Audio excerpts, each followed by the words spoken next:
Hey there, welcome back to another episode of the Bible in Life podcast. My name is John Whitaker, and I am super grateful for you and glad you're joining me here on the podcast.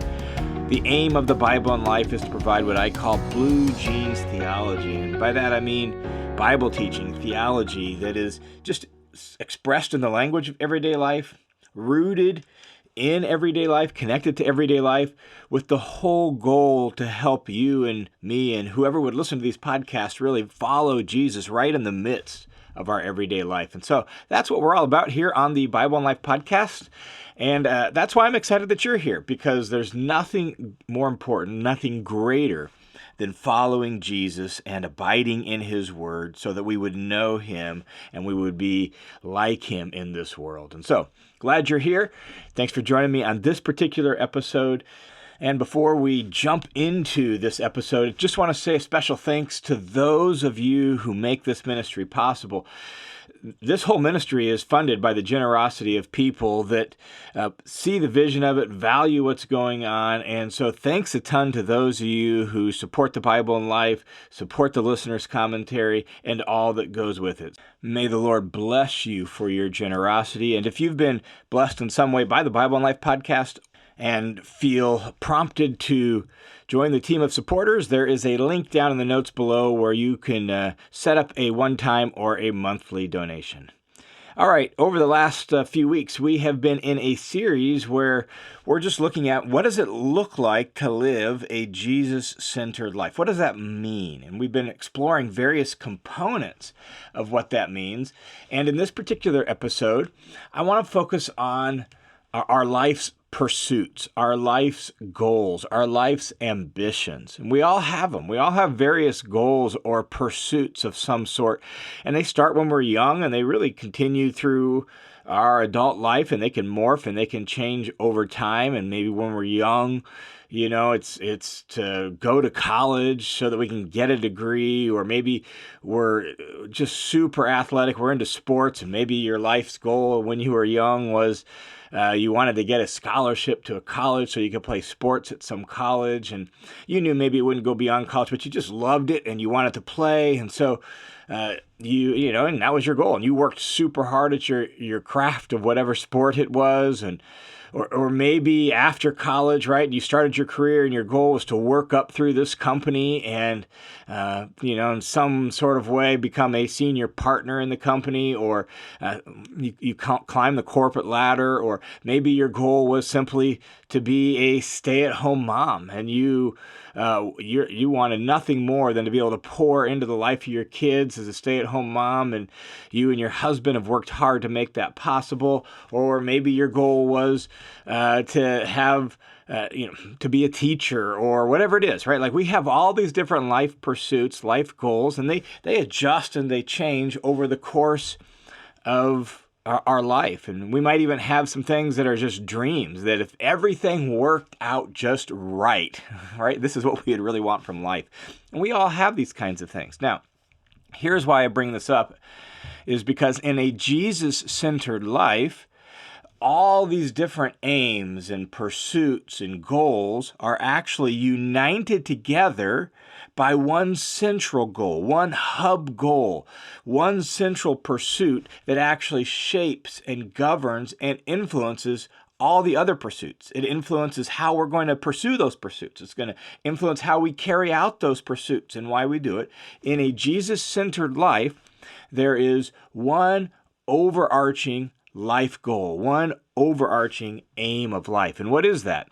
Well, the Apostle Paul, I think, states it very clearly for us in Philippians chapter 3, verses 7 through 14. Here's what he says. He says this, he says, "But whatever things were gain to me, these things I have counted as loss because of Christ." And in context, Paul is thinking of all the privileges and achievements of his upbringing.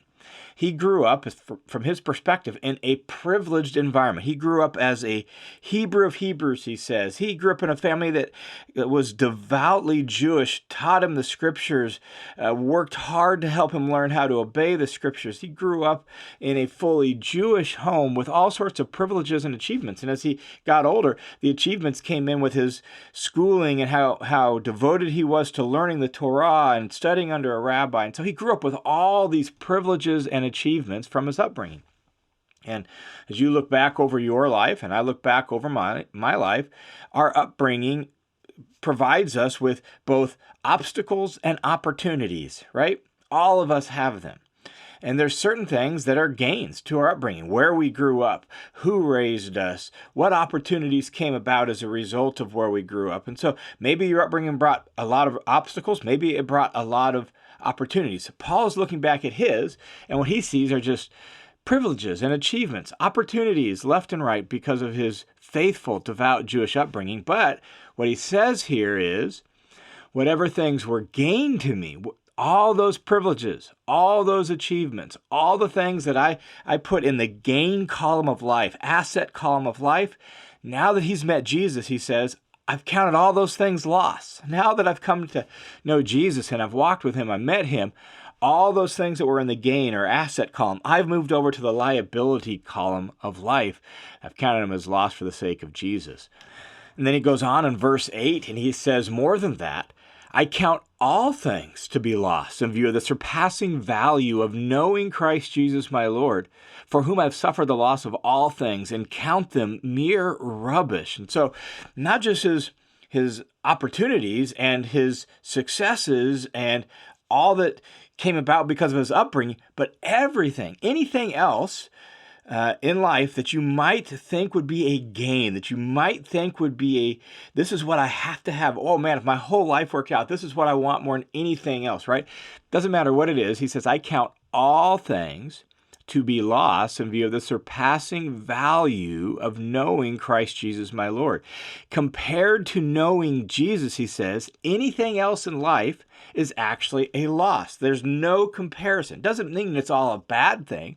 There's a lot of good things that we can enjoy and we can celebrate in life. It's just, if you had to choose between those things, even the good things, those things and Jesus, if you had to choose between them, Paul says, there's no comparison.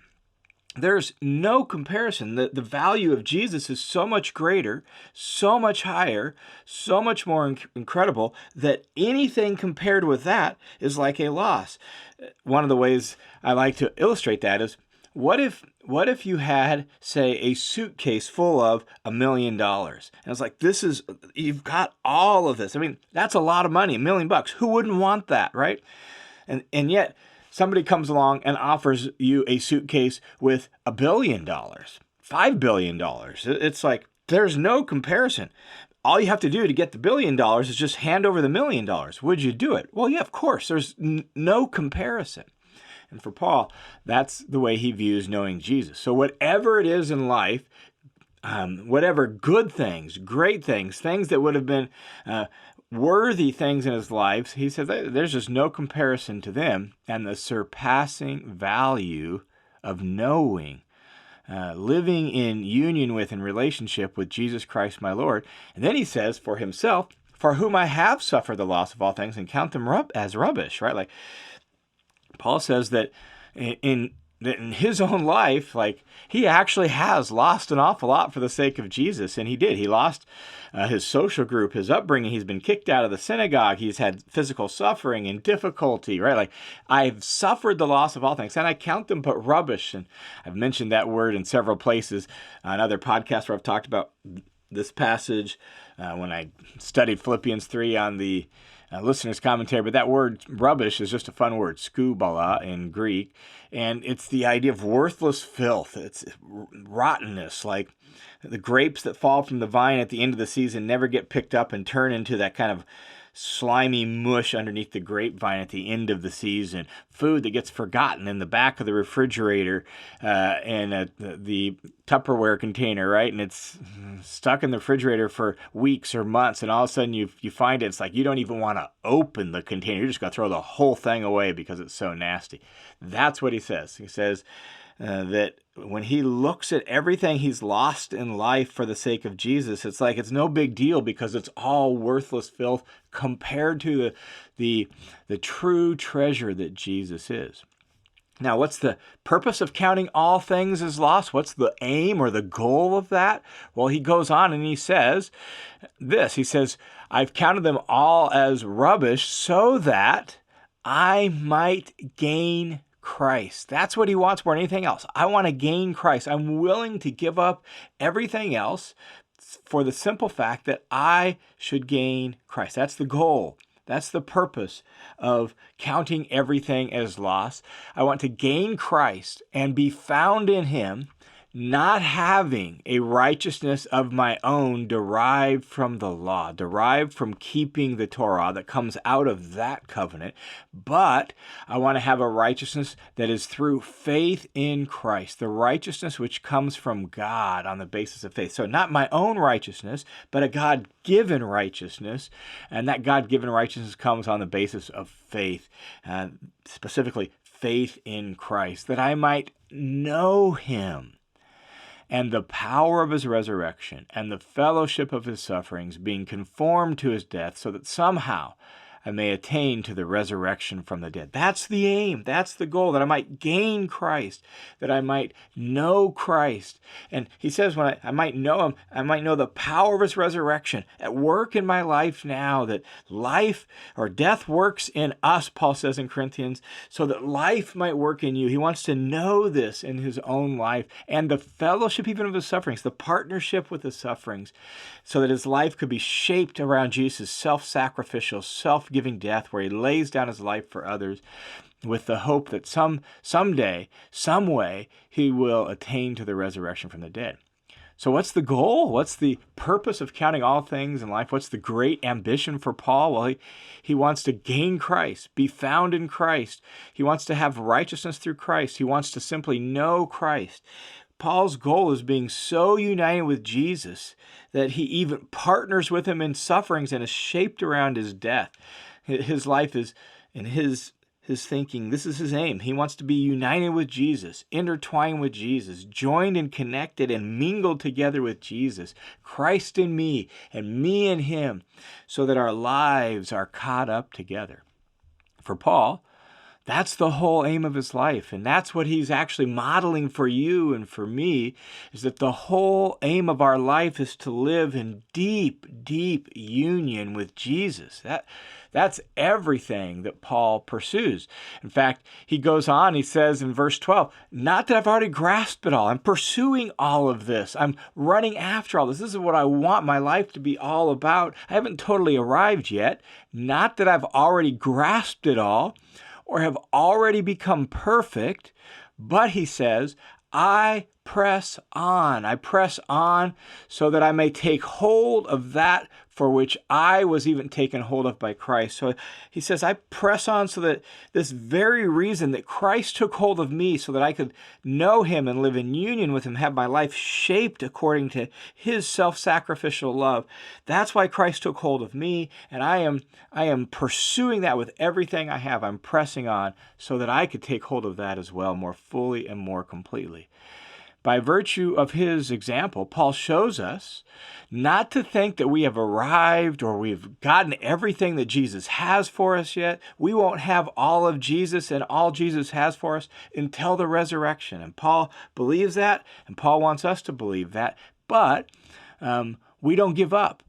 As Jesus-centered people, we live in hot pursuit of Jesus and all he has for us. In fact, Paul goes on in verse 13 to emphasize how we carry out this pursuit of Jesus. He says in verse 13, brothers and sisters, I don't regard myself as having taken hold of it yet, but one thing I do, forgetting what lies behind, all those achievements, all those opportunities, all those obstacles, right? Forgetting what lies behind and reaching forward, straining is the idea of that reaching forward, straining forward to what lies ahead. Paul says, I press on toward the goal for the prize of the upward call of God in Christ Jesus. And so verse 12, he says, I press on. Verse 14 repeats, I press on. This is what we do. We keep going. We keep pursuing. We keep getting up and pursuing Jesus and union with Jesus. And the ultimate destination of that union, resurrection, where everything that Jesus has for us will finally be ours. And like Paul, that entails forgetting what lies behind, not fixating on our failures, not satisfied with our past successes as a follower of Jesus, not content with even our present connection with Jesus. It might be really great right now, but we want more, and we're going to press on. We want to know him more. We want to live more closely in union with him. We want to be more patterned after his sufferings and even his death and his resurrection. And all of this is based on, Paul says, all of that is based on the fact that Christ reached out and has taken hold of us. He's called us to himself. And so his grace motivates and enables our pressing on after him. So what's the overarching aim, the overarching goal of the Jesus-centered life? What's that thing that unites all other life pursuits and shapes and influences everything about all our life pursuits? Well, here it is. Paul has just told us, he says that in a Jesus-centered life, our life's pursuit is knowing Christ and living in union with him.